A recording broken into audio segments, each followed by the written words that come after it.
Welcome to the podcast, killing everybody, taking dog tags. Dog, this is awesome, it's Optimus Prime, and your quadrant and talking, and you got that. I was in a mind when I crafted this. The dungeon master's wrath with a dash of sick. I dash like Sonic Mad, not a pacifist, but pacifist. The tracks when I'm rapping, kids, we the last of us. The master race, take him with a master hand, it's cancerous. I hit him with the master sword, and sure, I make an eyesore, but I wonder how 4 guys make a Triforce.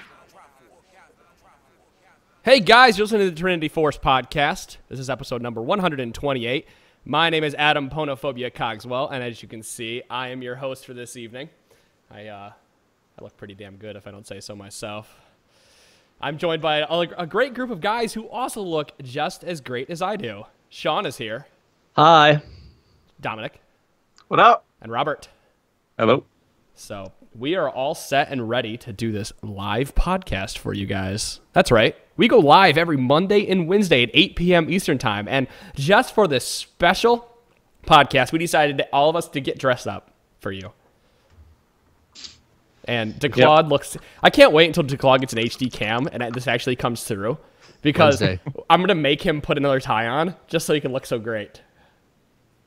Thank you. Thank you. You're going to see pock marks and you're going to see slime dripping, you know.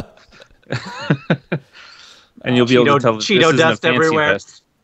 It's funny. I love the bow tie. Thank you. See, Dom's got HD cool. already, though, so he looks good. He does. Wow. No, please, keep spewing the compliment. Dom, you look like you need a cigar. Let's be honest. You're not wrong. My landlord would not be thrilled if I was smoking jacket. What about your bubble pipe? Oh, the bubble I pipe. need to get one of those. That would be the greatest thing ever. That would be the greatest. I need you to go to a dollar It's not store. happening. Don't get your hopes set on this. A giant one, like a really small end, and it just opens up to this giant, It's The kind It's that dips not gonna real happen. deep, like Sherlock Holmes. It's not because I think this is a bad idea. It's because I am way too lazy to put that kind of effort in. Wait, okay, so I know it's not, but people in the Twitch channel right now want to know if it's a clip-on. It's not. For those of you who are at home, you can now see that Dom does not have a clip-on on. So, enough talking about our outfits. Guys, don't forget to go check us out over at youtube.com/TForce Podcast. We are going to start posting more Ranked 5 videos as the week goes on. We're going to be posting all these live podcasts every week, so if you're at work, you can catch them a day early because they do get posted up on Tuesdays and Thursdays rather than Wednesday and Friday, but don't forget to download the podcast, please. We need to keep those numbers high. But, you know, all of your support helps. You guys have helped us quite a bit, and because of your help from past performances and from donations went out, we're actually going to be able to start doing HD streams here in the next couple of days, so you'll get 720 and 1080p. Hopefully it'll finally won't look like shit. And Sean will finally look like shit. Oh. So that's pretty much that. You guys, don't forget to go rate us on iTunes and Stitcher and all that stuff. So we're going to jump right into some podcast discussion right now. Some league discussion, and that's what you guys are all here for. I want to talk about Season 4. We talked about it a bit last week and some of the changes. I want to talk about primarily placement matches and how we've all done this week, those of us who played it. So I'm going to leave the floor open to anyone who wants to start this discussion. I'll start. Placement matches. Oh, boy. I have not. Well, How did those go, DeClaude? Silver, I came home. I'm coming home, baby. Went from about 30 points in Plat 5 down to Silver 2. I won 4, lost 6. My first 3, I won my first one, lost my next 2. So if the first 3 hold weight, I guess it kind of makes sense that it dropped like that. I don't know if there's something hinky in the system or it's supposed to be like that, but 5 out of the 10 games, it was a 4v5. I had levers and disconnectors. So I don't know if you want to wait a couple weeks, let things even out a little bit, let the system get used to where the MMR should be, and that way your MMR doesn't get affected until you do your placement matches. So yeah, my that's what I'd general recommend. rule as far as placement matches go is just not even bother for like the first month. I just don't do them. Yeah, I got peer pressured. Adam, however, I got peer pressured into playing my matches. what was your record? I went 5-5. But I won my first 2. So those of you asking in the preseason how the first 3 work, I think I figured it out, and that you get big right now. You get big MMR boosts and big MMR losses. That's how the placements work. And if you win your first 2 to 3, you get giant MMR boosts. And it pushed me up to, I would probably say the Plat 1, Diamond 5 level, winning those first two, because I saw lots of Diamond 5s and Diamond 4s in my games when I was playing then. And then I went 2-1, and then I started going 50-50, win-loss, win-loss, win-loss. And I ended 5-5. So my MMR more or less equaled out at that point. And I ended up in ones. Yeah, and it really is the first one. So I ended up in Plat 4 from Plat 2, which I can't complain about that. So No, not at all. That's awesome. right. Yeah, Dom, you haven't done yours yet. You're smart. No, yeah, I'm not gonna do mine for a while because Sure, you didn't do too bad though, No, right? I went 6-4, stayed in gold, so I'm okay with that. Right. Very nice. I actually had a friend who was Plat 1 that I think went 3-7 and got dropped all the way down to Silver 1. Yeah. I was so scared that was going to happen to me because I won my first two. I'm like, I'm going 8 losses right now. It's over. for me, We it's have, not even the like dropping rank or division or anything like that bothers me. It's just the sheer number of people who are playing the games right now Is huge. it's huge, and people in chat are even complaining right now. I mean, there are just so many trolls out there. Yep. There are AFKers, there are people who are just straight disconnecting, there are people who are just going into the games with the intent of fucking it up for everybody else. That's the bullshit I don't want to deal with. And you know what? You're 100% right. You got to weed out all of the crazies in the beginning. Yeah. And then once things settle down a little bit, hopefully you experience less and less of those. So I wanted to bring up the point here, and I've been thinking about this a lot lately, and I don't know if you guys will agree or disagree with me, but looking at how the ratings are going and how my friends have been placed, most of them were between Gold 2 and Plat 3.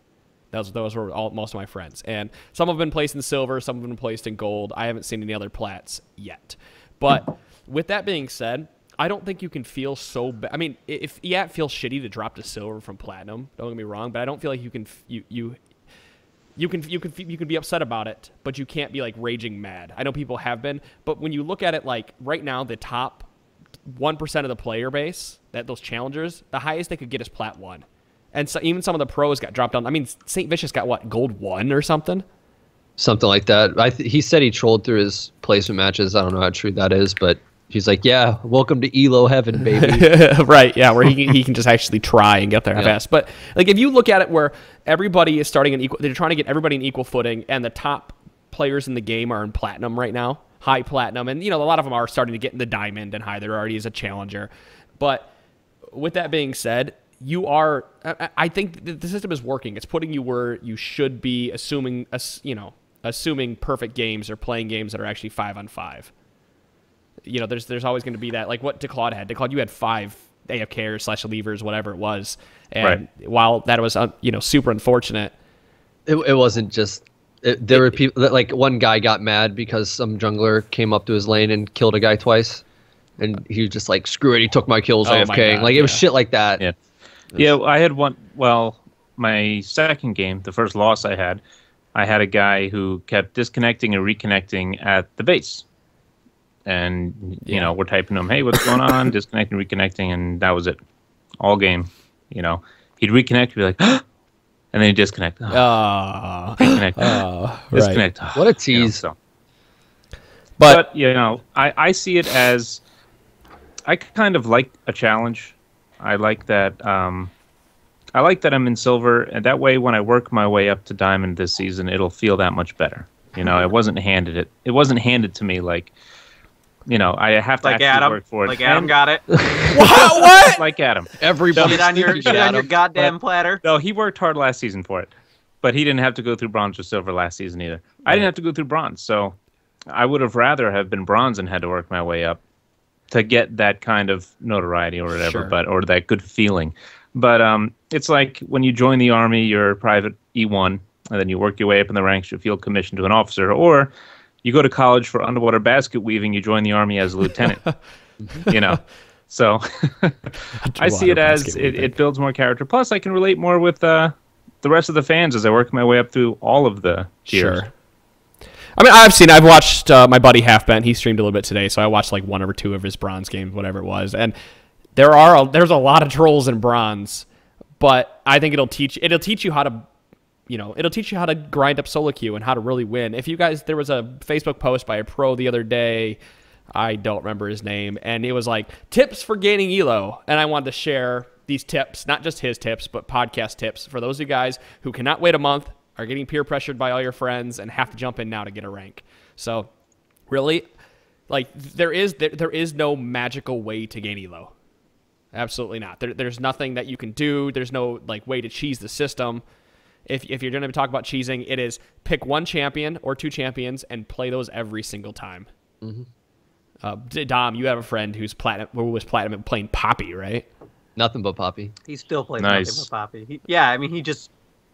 He knows He's how a to hell handle. of a Poppy player. Yeah, he knows how to handle every single matchup, even when he goes up against shit like Darius, who just normally wrecks Poppy. He just knows how to deal with everything. So even when he's in a bad situation, he makes the most of it. In the games where he would otherwise get stuck playing another role, he plays, like, I think Marksman is the only time he wouldn't play Poppy, just because, for reasons. But if he has to play support, he just plays Poppy because he knows how to play that champion so well that he can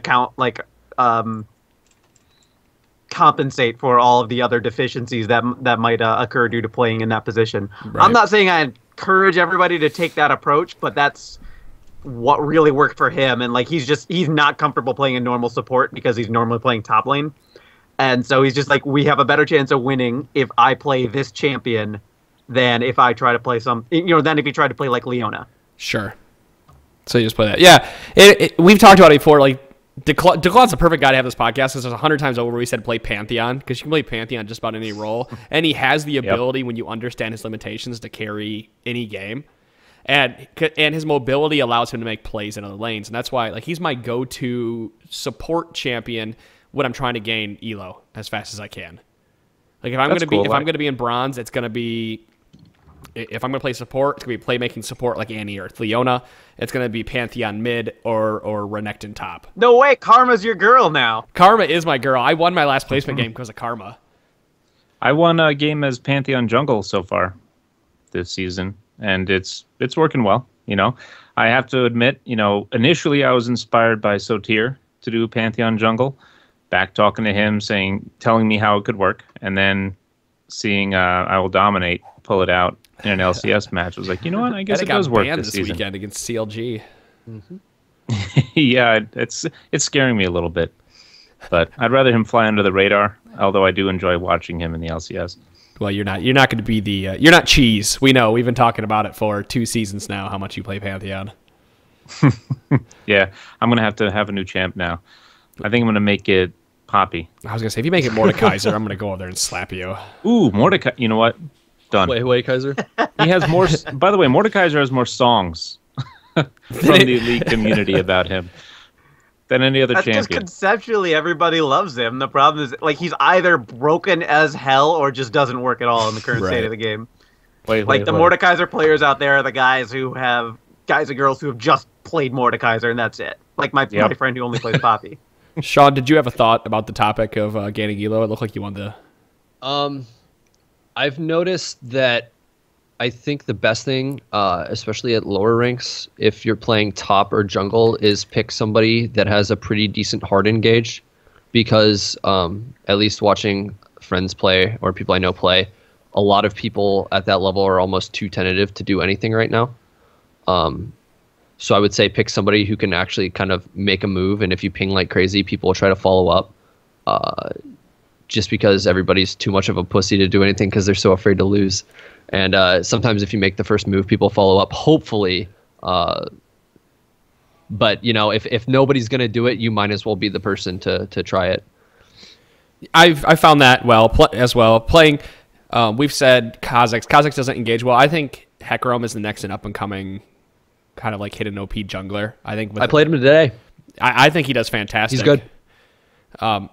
Others, I mean, theory crafting, I'm going to try to stay away with this, but he's another one of those like guys who could potentially run mixed pen. And the mixed pen champions really are the OP ones right now. But like I think but in solo queue, Hecarim, Vi, and to an extent Elise, any of those playmaking champions that can really dive in there with ultimate and be tanky enough not to die are the champions you want to play. Warwick does it very well. What are we laughing about? Go ahead, Dom. Oh, I'm laughing just because Warwick's like got that LCS resurgence going on All right of a now. sudden, he's popular as shit, and people who are like, "Oh, Warwick fucking sucks." Like, I'm gonna play Warwick. Well, we have the talked about greatest. playing him in the jungle before, how safe and easy a pick he is. Yeah. So when you guys run into somebody, like run into a player on your team who's using kind of like an offbeat champion, Hecarim's actually a pretty good example here. He's really fallen out of favor. Obviously Poppy, but even like if you saw someone like Fiora or something like that, do you get excited or do you get really like nervous and worried? I only get nervous and worried when I see a jungler that it has like never jungled before. Like I really get nervous if I see Maokai. Okay, take it back. I get nervous right now if I see Maokai because he brings no damage. Hecarim at least brings some kind of, mixed damage, or, his W does actually quite a bit. If he gets fed, he can actually do something with the money. Right. Like if I see Maokai, or if I see somebody running Riven jungle, I don't necessarily want a Riven coming out of the jungle. So maybe it's just me being an optimist, but I tend to be the guy who thinks like if somebody plays an offbeat champion, They probably know how to play him. they probably know how to play that champion really well, and I kind of just want to trust that person. Like it's like if you have a support who picks Leona or Thresh, hey, guess what? Those are the two most picked champions in the game right now. Everybody's playing them. Odds are good. Odds are probably pretty good. You're playing against somebody who has no idea what they're doing, and they just pick Leona because they always see Leona get played. That's what worries me more. Like seeing the LeBlancs coming out of the woodwork. How many nightmare stories do we all have about Lee Sin? Oh my god. All of them, right? We had one of those today. Lee Sin's the fourth most picked champion in this game. Not a single one of us wants to be on the team with Lee Sin.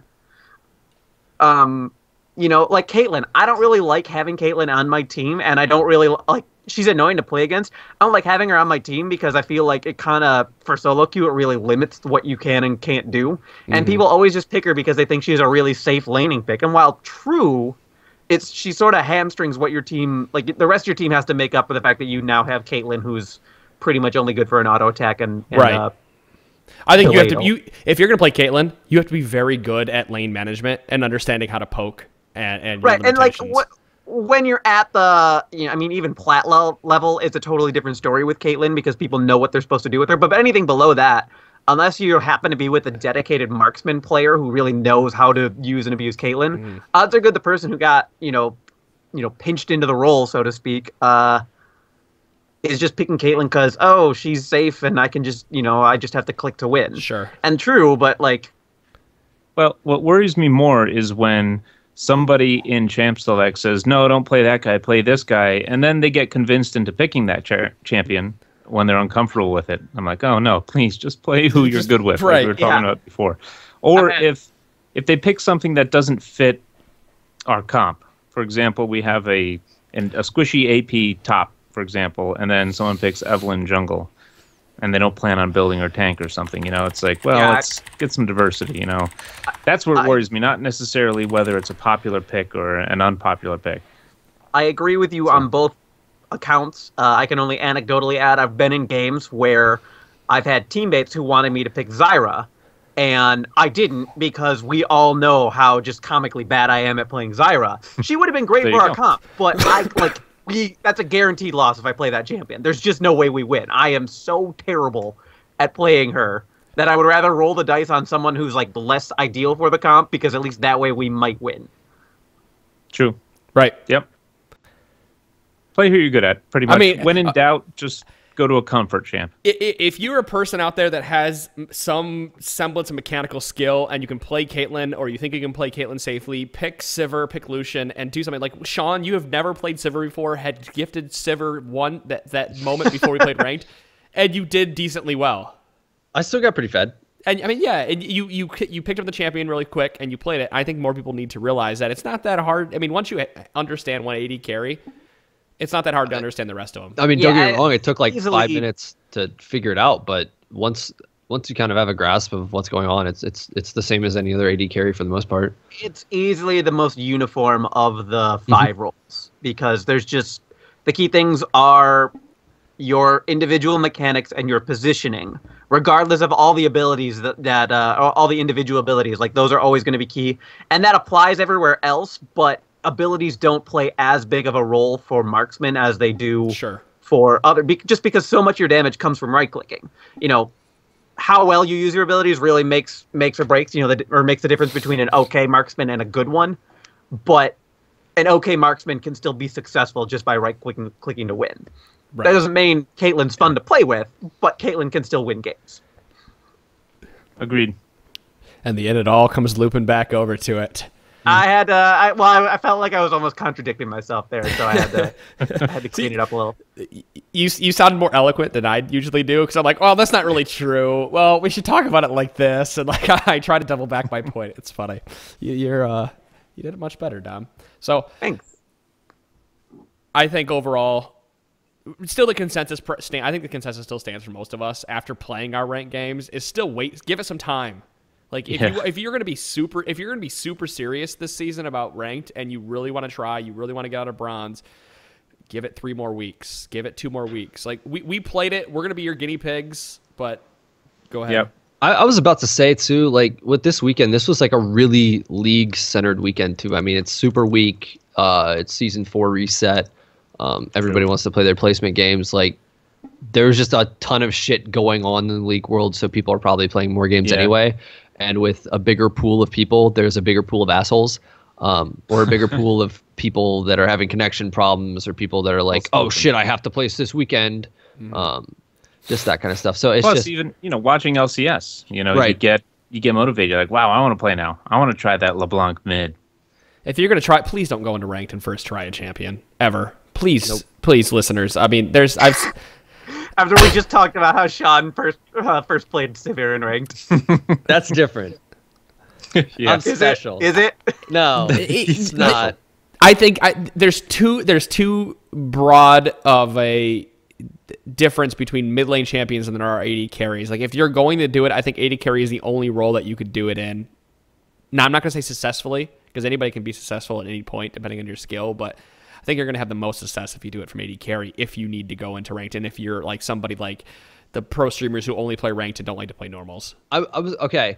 After watching all the games this weekend, I actually got LeBlanc because I had just enough IP to get her, and I was like, "Fuck, I should play her," but I didn't want to troll even in a normal or whatever, so I played her in Dominion, and I had no clue what I was doing, and I got shat on. He loves her in Dominion. No fucking clue how to play her, and I ate shit. And then after like 2 or 3 games where I had stuff down, just go take it into a bot game, go take it in Dominion because people kind of get less mad. But definitely do not play ranked if you have like 1 game played on a champion. I'd say go figure out what the hell you're doing and like play 10 or so games and make sure that you're not going to just terribly feel lane. And you know what? If stuff looks really grim in champion select, I think in your placements, if you dodge, it doesn't count against you. Does not. I dodged twice in my placements. So Dom, I'm going to swing back to a point you made earlier where you're going to give a guy a benefit of a doubt for playing a champion that's not played very often. Do you remember you made that point? Mm-hmm. I had a guy who played Vladimir, and I don't think Vladimir's a strong pick right now. I don't think he should be played. He picked him into Shyvana, and I gave the guy a benefit of doubt. I didn't even look him up before, and that's all he was spamming in his placement. So I let the guy play, and he completely fed, and blamed everybody else. But it gets to my point. So I gave him the benefit of the doubt. I played with him. The game ended. Got into the next game. He was first pick. We asked him to pick us somebody. First pick locks in Vladimir, and I said, I'm not playing with this guy. So I went forward on it. So I agree, because there's been plenty of games. Go ahead. I don't know if it applies as well during the placement match because of the aforementioned trolls and other issues that we've discussed with placement. That's more of a generalist attitude I have. And let's keep in mind, every single one of us is capable of having a bad game. Sometimes you just play poorly. You don't know why. Yeah. Your teammates sure as hell don't know why. They would love to know why so that they could maybe have fixed why you played poorly and you don't ever do it with them again. But they don't and you don't, and you just kind of got to suck it up and move on. So... At least I have the MS to blame. Right. Yeah. Well, you bastard. With that point, I did when I was playing my placements, I dropped a game from playing poorly. It was 100% my fault. I died at level 1. I came back. I got zoned out. Down 50 CS. Completely and totally my fault. That game lost, and I admitted to it. And I told him, I said, it's my fault. This lane is losing. I'm gonna need a little bit of help, jungler. Please come and help me. And he did and didn't, and yada yada. The game went the way it did. But after I played the game and I got back and I saw him first pick Vlad again, I decided to go look him up. And that's all. He had 4 losses in a row as Vladimir, and that helped my decision. So I like it that we can go look up people, look up what their record is on it. But if I see you for the first time and you're picking Poppy Top, I'm gonna let you play it. I'm not gonna alt F4 in the game. Don't get into the habit of that as your oh shit card, because once your placements are over, you're gonna lose LP. Right. Yeah. No more dodging. It's funny that you say that, because I have this habit of whenever I doubt somebody in champ select and I just go through, they shit on whoever they're against in lane, and every time I'm like, oh, this guy's gonna do great, he feeds like crazy. So that's how it seems, huh? Yep. Those mind games. Fiora, by the way, that's my pick for coming back. Hecarim, yeah, maybe, but Fiora. Adam, you've been saying it's Rumble. I think it's gonna be Rumble. I think Rumble. I think he's gonna get a lot of play just because of the visual. The flame splitter upgrade. Yeah. Yeah, it looks good now. So this is a perfect way segue into Skyen's question. I think we should start doing a little bit of listener's question, because he had Give me that. Sure. He wrote in and asked us. I think it was. I have to pull it up here, but it's 3 questions. It was just or was it 2? It was favorite particle in game, particle And favorite effect, splash art. and favorite splash. Oh art. yes. Here it is. Yeah. What's your favorite splash art, regardless of whether you like playing the champ, and what are your favorite ability, animation, particle effects, etc.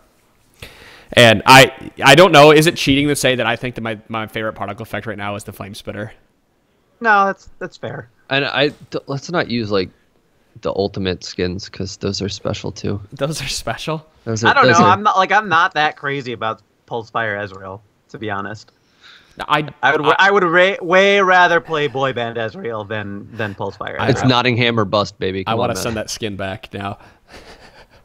No. So I'll let. Okay, you guys have had 3 days or a week and a half to talk about this. So favorite splash art in the game, go. Okay, I don't know why. I always get really excited when I run, or when I get to see the Sinful Succulence Morgana skin. I really like the splash art for it. I really don't like the in-game model. Too. Like it looks, it's one of those cases where the splash art is so much better than the splash art gives a misperception of what the model actually is in game. If it had that whole like fiery pink or red tint going on, it would be a totally different story, and I would always run that. But I don't like what the model looks like in game. But I love the splash art for that one. Okay. And then as far as animations, honestly, I really like Lucian's. He's really fluid. Mm-hmm. I like how depending on the direction he's moving, the way he casts spells and even uses his auto attack changes. And I think that's really, really fun to see, especially because I spend so much goddamn time looking at marksman that it's really nice to get a little... one that has aesthetic in it? Yeah. Yep. All right, DeClaude. Well, for splash art, I really like the Ghost Bride Morgana. Morgana is going to get another one here. I don't know why. It's not one of the fan arts that they decided to go with and commission. It's a Riot artist who made that one, and it just looks excellent. I wish does anybody know the artist? No, I don't. But anyway, I like it. It really captures the feeling of the legend of the Ghost Bride. And as far as particle animations, I really do enjoy the Beach Renekton when he's going back, how he throws himself up on his little stand. That little particle effect. But if we're talking about just spells, I love Snowdown Ziggs throwing his ultimate, that scowling look on the snowman's face as it's flying at you with a carrot nose. Okay. The giant head. It's good. If I wasn't going to pick the Flame Spitter just because it's brand new and stuff, I really like Santa Vagar when you drop down his E. You like that one, huh? When he drops down his E, because it makes a jingle noise. Sexy. It goes jingle, jingle, jingle. Then it just it's got these Christmas trees all around it. There's snow falling. I was not a fan of that skin at all. Really? Just everything from the concept. It was like, ugh, no, you wasted a skin on Vygar again. I love it. He already has so many skins. He's got Varad. He does have a lot of skins. He has almost as many as Teemo. He might have more than that Teemo. Greybeard skin though. No. So that with the Santa Vagar or whatever it is, I think I called it Bad Santa Vagar, which isn't right. No, it is. No, that's what it is. Is it? Okay. That's what it is. Yeah. My favorite splash art is the volcanic Wukong. Really? Really? I really like when that came out, that was the first skin that I actually wanted to buy. Me because too. it looked fucking awesome in the splash. I was not into that skin at all. I really think it's not so much a skin. And I'm a Wukong player. He looks terrifying in the splash art. Yeah, he just looks terrifying because It looks like evil. he's just bursting from a volcano. You know, like And he ground looks is nuts. shaking. It looks awesome. Yeah. Like when he came out, if I was gonna buy a Wukong skin, in fact, I actually hated Wukong when he came out. I thought he was just like an anime ripoff character, That's and I funny. just didn't like anything. He reminded me too much of a Blade Master from Warcraft 3. And then, but when he came out, like if I was gonna buy one of the two skins, it would have been General Wukong. I have Jade Dragon. I have I Jade Dragon. All right, Cherry, you're up. This is probably because the old splash art for this character was so shitty, but I really, really like the new Jax splash art because he just looks like a fucking badass. Okay. I mean, the new classic. Yeah. Yeah, compared to what it used to be, like with the kind of like misting from his eyes. It's just I love that. I love that splash art. I was thinking. I mean, here he goes, Jax. I had to pull up his skin name because I had to find I him. didn't I like like the- Nemesis Jax though. I think Nemesis Jax looks much more Nemesis Jax looks good, but I just menacing. I really like that splash art. My favorite particles probably gonna be Mecha Kha'Zix. Just because I like how everything in that skin tie together. From the sound cues when somebody could be isolated hit, to the rocket explosion noise when you hit somebody, to the terrifying metal screeching noise when you smack somebody for a fourth of their health bar. I just really like that. Now, Chira is lying. His favorite particle effect is that triangle that appears on Jax after you use his E. Oh, okay. No, it's okay. There's like a glitch with the Jax model. If you do, I don't remember what taunt it is, but there's one pixel on his head that fucks up, and there's just like a triangle thing like right above his head. Everybody go look this up. That's what you like. It bothers me. No, it's like I hate it. I can't do that emote because it just like I don't know if it's like an OCD thing or what, but literally he becomes a unicorn out of nowhere, and it kills me. I love the character, but speaking of glitches, in the Valkyrie Leona skin, she has the red loincloth. When you step into a bush, it becomes see-through. So you get to see, and you know what? You get a little porn. Riot put panties on her though, so it's not like it's vulgar. Softcore porn. With softcore porn with Valkyrie Leona. What have we devolved into, guys? We're looking all classy tonight, and now we're talking about looking at Wrecker's We're pointing out Wrecker's glitches. penis. oh Can man. we get a where's the clip? Clip, guys? Wrecker's penis clip? No? All right, moving on. Snagglewolf mentioned here in the chat here the Full Metal Ramus, and that just reminded me of his particle effect for his ultimate. It's a bunch of circular saws coming out of the ground. That's good. I like that one. I love that one. I forgot about that one completely. Excuse me. All right. Hope Sky and hope you're happy. For what it's worth, Sky himself said it's Earthrune Skarner. I love that skin. He loves everything about it. I got talked into buying the shitty Sandscourge one, and I was pissed off. I actually really like Sandscourge. I think it's a really fun take on that champion. I bought both of them because I fucking love the Earth Rune motif. I love it. Just love it. I bought Earthrune's Garden. You know what? Actually, okay. So Lion Dance Kog'Maw is on sale this week, and that is by far one of my most. It's one of my. I messaged you, Dom, because it said you were online, but you weren't. Did you? Yeah. I apologized to Dom. I said I'm apologizing in advance because all I'm playing is Kog'Maw from here on out.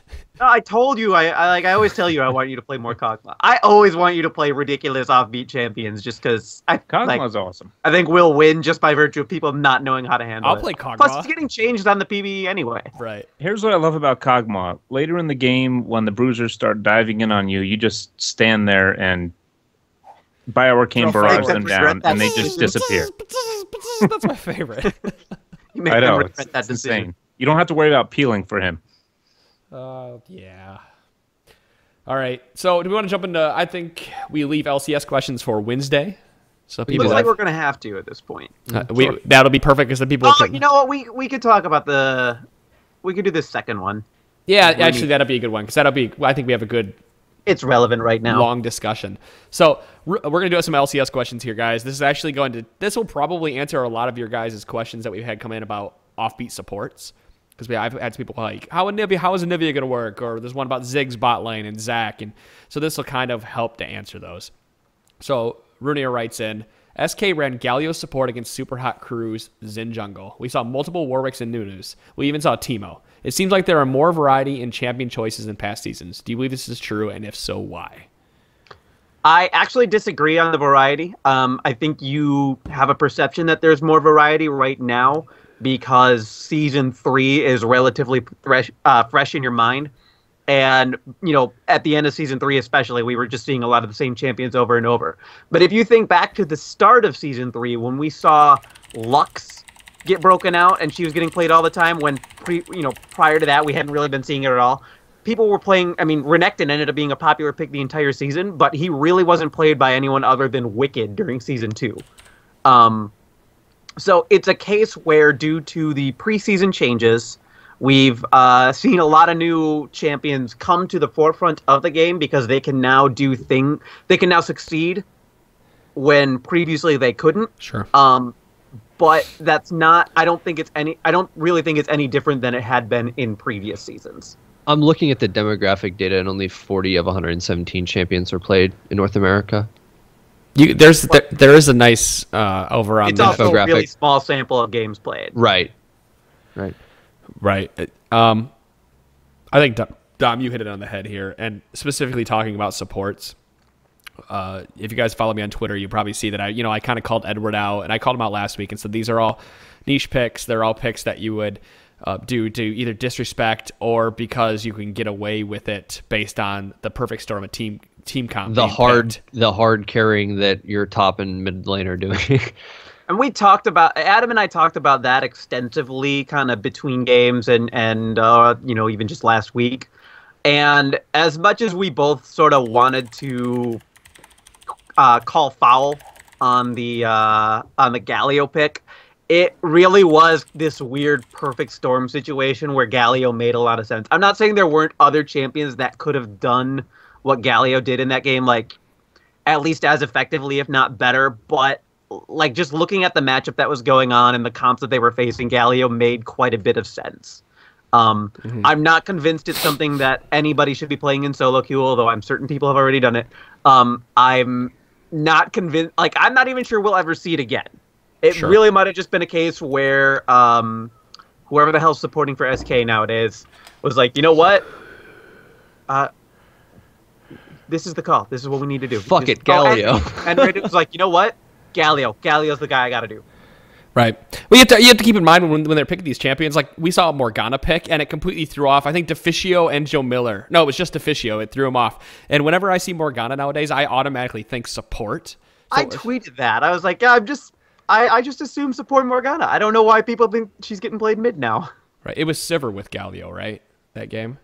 I'll look it up. Okay. Yeah, we'll come back I think with that was it.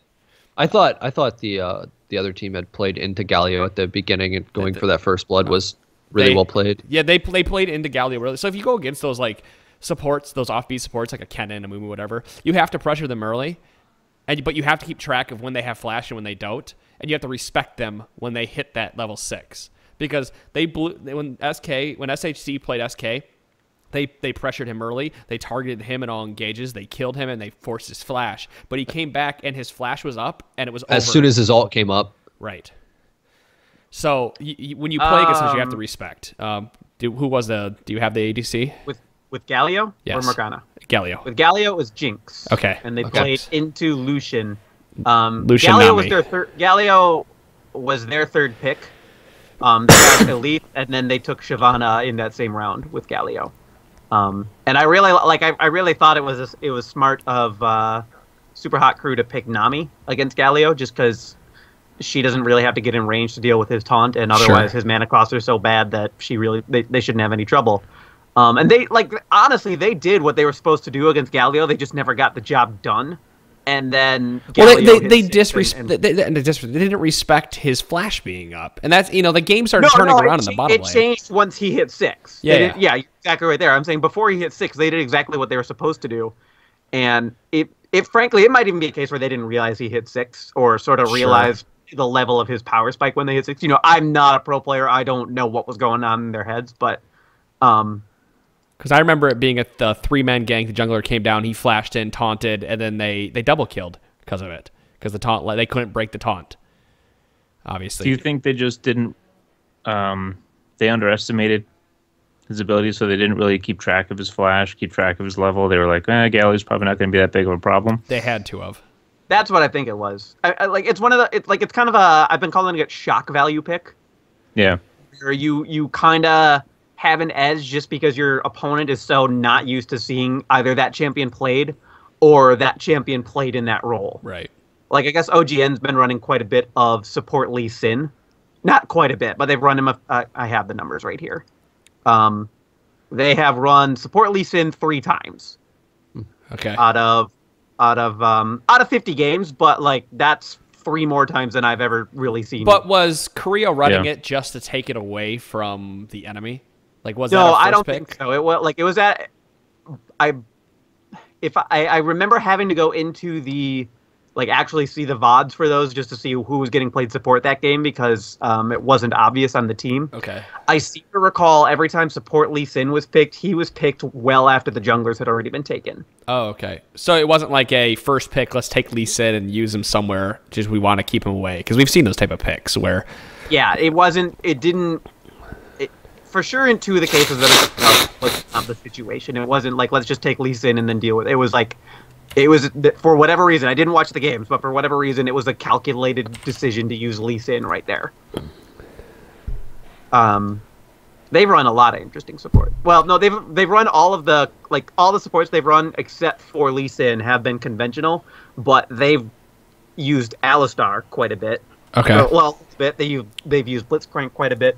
I mean, basically, once you get past Annie, Thresh, and Leona, who have seen just tons and tons of play pretty much in all the regions at this point. Like, OGN gets really interesting. They've run a bit of Sona, they've run some Nami, even Tarek has gotten some play, so it's really interesting what's going on over there compared to, especially North America. Granting it's a smaller sample of games, but Annie, Thresh, Leona, Lulu, that's all we've seen. EU got a little bit more interesting, but with Nami 2 games and then Kennen, Galio, and Morgana. And a Mumu. I remember they were saying, Edward, we need more damage. So he's like, well, it's either Kennen or Mumu. More damage when you have Diamond on Lee Sin and you have a Kha'Zix. I mean, I guess to start chunking them a little bit lower, but they wanted more AP, baby. AP damage. That Kennen in that game did nothing. But dude, she was like 3-0-11, man. Come on. I mean, you know what's great about support Kennen is that he brings, 1, it's shock value, and 2, he forces people out of brushes, out of the brush, to put them in an value. Advantageous position for your jungler to come gank. I didn't hear the pun, and I don't want to hear it. But support Kennen does that well. There was only like 1 3-man stun he landed, and it wouldn't have mattered if he landed it no matter what, because Kha'Zix was like 7-0-0 at that point. So it's really hard on his to. heels. Yeah, I mean, it's Alex Ish on Kha'Zix. You just don't give it to him. It's kind of like expect Case Kassadin. You just can't let it stay open. He's gonna do bad things to you. Right. And in that game with SK, they also had Kassadin. And so it was also really hard to judge how well Galio was performing in a mid game. I wanted to see it more like when you're really even, if Galio can turn the fights around. I can't remember if SK had more or less closed the game and they were just like looking for the last team fight to drive the final nail in, or if it was starting to break in their favor and then they finally got the decisive team battle. But there was a very well played Galio ult. Like the Galio ult clearly decided that fight before it ended. By their turret, bottom turret is at the fight. The last. No, fight it of the was game. like right by between Baron and Ancient Lizard. Okay. On purple side. Oh, I think I remember which one you're talking about. Yeah, like Galio caught like 4 of them in that, and just the amount of time he holds people in place there, it just was enough for SK to kill everybody. Sure. We do need to talk more Kill is a conventional. polite way of describing what happened. Murder. Even that's polite. C9 played Teemo this week as well, and I think we need to talk about that a little bit.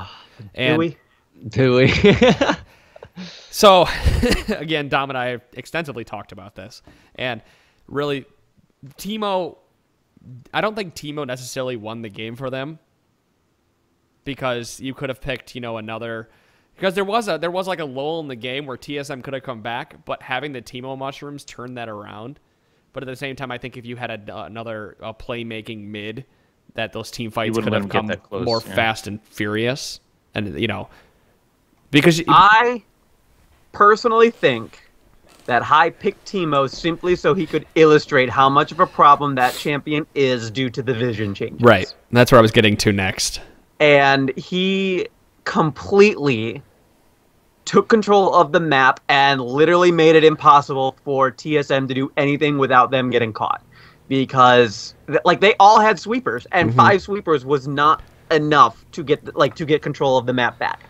And just the amount of pressure and control that he had exerted won that game for Cloud9. And TSM, like, for good reason, TSM had no idea how to deal with it. Do you think Like, Riot put Sweeper as a trinket in to try to deal with Teemo when they were doing the vision changes? I'm no, sure they put it in so that there was some counterplay with the wards, and you could get vision control back. Allowing that extra bit of oracles does allow for you to, a little extra time to sweep, but if your team can slow the game down like C9 did, because I think they did it on purpose though. There was a point where that game slowed down to pretty much a crawl where they were dictating where TSM had to be based on the shrooms. But you have to give Teemo 5 minutes, 4 minutes, whatever it may be, to drop enough shrooms in the jungle, to grant vision and grant control. So what would you say is the best counterplay for that? I don't know that there is one.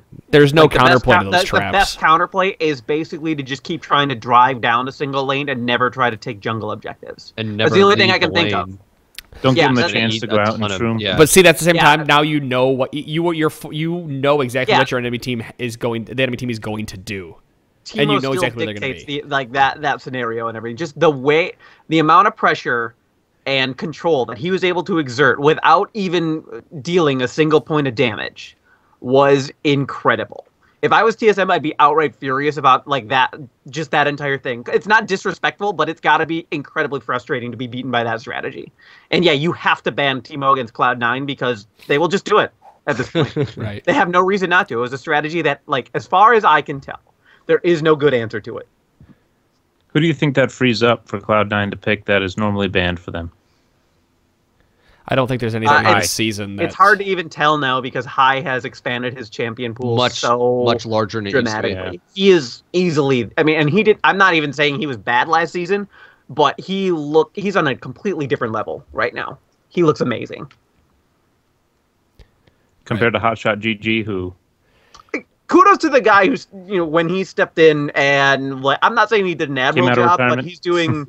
he's doing a sufficient job with that team, and they are figuring out how to work with the deficiencies that come with playing with Hotshot GG.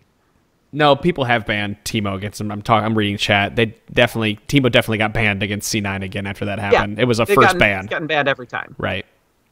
No, absolutely it has. I remember watching it. Because, again, they'll just pick it and they'll do the same thing. And you can't do anything. Well, to TSM's credit, they had Nunu. Or I guess maybe this is a discredit. And Nunu can't really do anything in team fights. Nunu's there to help push down towers and take fast objectives. And by the time they got the first tower, but Teemo can't really do anything in team fights either. No, he's doing more damage than Nunu But he is. can still fuck you up at objectives if he just has some. Yeah, but he's dealing more damage than Nunu because he's a mid laner versus a jungler. No, I get that, but you're not. My point is, and TSM didn't play it well. Nunu needs Nunu. They did the lane swap. TSM forced a lane swap to get advantage, that top tower advantage. By the time they even got the first top tower down, the 2 bottom towers were down for TSM, and that shouldn't happen when you have. Did they have Caitlyn? No, Caitlyn was on the enemy team. They had Lucian, if I remember correctly. I'll look it up real quick. I'm almost 100% sure they had Lucian. But when you have that Nunu buff, you should be the one taking the towers over anybody else, because as that Nunu buff scales, it allows for more attack speed, and it allows you to push those towers faster. But Cloud9 played it perfectly and recognized the opportunity to shut down bottom lane and take that tower very quickly. Wild Turtle was playing Lucian that game. Okay.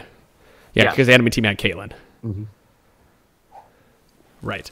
So right now you have to ban Teemo, and there has to be some kind of compromise from Riot here. And I think hopefully that opens Riot's eyes to how they'll see that the vision issue. Right. And it's not so. I mean, it doesn't bother me that that there is the counter. You know, it doesn't bother me that you can buy all red trinkets. What bothers me is there's no effective way to stop all those mushrooms without adding some kind of trap detection to, say, the blue trinket. And it's funny, on Reddit today, there was a post about the blue trinket. Out of 250 trinkets bought, blue was never one of them. I thought it was 420 or 320 or something. It was like a larger number than that. It was like a really high number. Just do 10 times the number a game. Yeah, fuck it. It was the biggest number there was, but the end-all be-all is that there were no blue trinkets. That's not terribly surprising to me. No, not at all. I witnessed a Lee Sin in a ranked game pick a blue trinket. I've seen it on Reddit. Why would Lee Sin too. not get the award? Yeah. Oh, that makes me mad. We'll see. Hopefully we'll have something more in the way of how Teemo is played. If Teemo continues to play, if Teemo's picked up by the enemy teams, and if Riot decides to address the vision at all of the shrooms. Like right now, the only thing that I can confidently say is that Teemo mushrooms need to see half duration. They should not be lasting 10 minutes, and they never should have lasted 10 minutes with as much damage as they do. Either that or you need to put a limit on how many you can drop. Yeah. I mean, I don't like putting limits on traps. Right. I mean, I guess Caitlyn has 3 of them, but Caitlyn's, are stuck in place and give vision, while Nidalee is, a little bit of damage and true sight or just regular sight for 7 I'd rather step seconds. on a Kate trap than a Teemo shroom, though. Right. Damage that scales off AP and slow. Yeah. So, well, I would be okay with them adding to some sort of trap detection to. I mean, blue trinket seems like the obvious choice to me, and I've gone and do it at length. They could add modified versions of the Lightbringer and Hextech Sweeper from Twisted Tree Line and Crystal Scar and Howling Abyss. If they want to do, like, if you take away the vision granting properties of those items and just leave the trap detection, I still think that makes them interesting. Not necessarily must-buy purchases unless you're up against Teemo or Shaco, but I do think there are a few champions out there who could get some additional benefit from having like the on hit from the Lightbringer, since it's got lifesteal, armor, and attack damage on it to boot. Well, but the problem with that armor and like Grez's and stuff, that becomes a must buy in bottom lane. Right now, because it has armor on it, and it'll stop the lane to it. Maybe. I mean, not necessarily. Like, I don't know that you want it on like Lucian or Ezreal, who are both very much like they're much more spell based champions. Well, Ezreal gets the on hit. I'd still put it on Lucian though, because he's still going to be in the fray and taking damage, and he benefits. He'll benefit from the Grez's passive because he gets 2 auto attacks per spell he uses. Yep. It's it's not it's a chance. It's 20% or something like that, but still he'll have more of a chance to proc it than any of the other champions. Yeah, I mean, you're not wrong. That's a good counter argument to it. Yeah. The only problem I see is having that armor on it, because adding anything in the bottom lane that is, what is it, 1,200 gold right now? Anything that's like 1,200, 1,250. No, it does. It's not until you get the Lightbringer level, which actually takes quite a bit, where it gets the on hit. Prior to that, it's just to minions. It's just bonus damage. Oh, it's just to minions. Okay. But still, adding any item in lane that is going to add AD, lifesteal, and armor, in my opinion, becomes a must-buy in bottom lane. Just because of the armor, because of the additional armor, it allows you to. So they could, I guess they could then make it just more like a jungle item, and it builds out of, like, almost down the Wriggles path. It's like an alternative. It would probably be a better item if it was Wriggles. They are supposedly going to be adding there was an upgrade to Wriggles that didn't get added to the game for reasons, and I didn't really follow up why, but supposedly they're going to be adding an upgrade path to that item to make it more appealing. Okay. Then, yeah, I don't think anyone buys Wriggles right now. No, because instead of Wriggles on Lee Sin, you buy what? You buy Sightstone. Well, especially after the jungle item changes. They're all Spectral Wraith with bonus. So. Oh, is Wriggles turning into a... Oh, yeah, I see what you're saying. Yeah, they are all Spectral Wraith with a different passive. Right. So, and that's just too awesome in the jungle. Which is funny, because, Dom, we had that discussion about adding items that are exactly the same, but with different passives. Remember, like, the Cutlass, Executioner's Calling, and how we said Riot wouldn't do that, but now they've done that for jungle items? Yep. Yeah, that's kind of a different situation, because It's like, I mean, it's a total different evolution from what the jungle items were way back when. Right. Like, as far as itemization goes, like, jungle and support were the only things that got looked at between seasons here. It's not like they really changed AD item or marksman itemization. Sorry, I'm not. Since we're speaking about vision, I want to mention just to let our viewers/listeners know about a glitch out there. When you're playing Syndra, if you pick up one of your balls and you are in the fog of war, you will be visible. You're all expecting a pun. I'm sorry to disappoint. This is a for real glitch thing here. I was playing game and there was a Syndra and she picked up one of the balls and I could see the ball floating in the fog of war wherever she was moving. So that's kind of a glitch going on right now. So you can see her if you're paying attention. Lightbringer, because it finally loaded. My shit crashed. Don't worry about it. 2,500 gold is what the total cost is. But and you get how much 200 is Grez's right now? Just Grez is 1450. Okay. But it doesn't have the on hit that deals damage to champions. It's only to minions. right. So it's not until you. I mean, it's 200 health, 20 AD, 25 armor, 15% lifesteal. That's a lot of lifesteal. There are a lot of stats on there and everything, but it's not a lot. It's not a big number of any stat except lifesteal. So I don't know. You're probably right. It would still get bought in almost every circumstance. Yeah, I think if they got rid of the armor, it might not have such a buy rate, but it's hard to say. That's it. That's one probably the main reasons they haven't added it yet. I know lots of people have been calling. Let's just add Lightbringer, yada yada. But like giving True Vision an item makes it a must buy at this point. Yeah, it's not as simple as add in the item. They could tweak it, but they would have to do more, like you said. There you go. Well, you know what this means, guys? That's an hour. I know, it went by so fast. Is it fan game time? It did go by fast. It is not fan game time, and I'm going to explain after we end the podcast. So, guys, thank you for listening to episode number 128. Always remember, as you listen to the podcast, that we are live when we're doing this. So the podcast, the attitude as we go forward is going to change just a little bit because we're going to be interacting with the live viewers, but we're going to try to keep the podcast as intact as possible because the MP3 will always come first. So thank you at home for listening. If you are sitting around your computer on Monday and Wednesday nights, go ahead and check us out at twitch.tv/TForce Podcast. And you can find everything over at trinityforcepodcast.com. So, guys, thank you so much for joining us. We look forward to talking to you again on Wednesday, and that does it. So we'll see you then.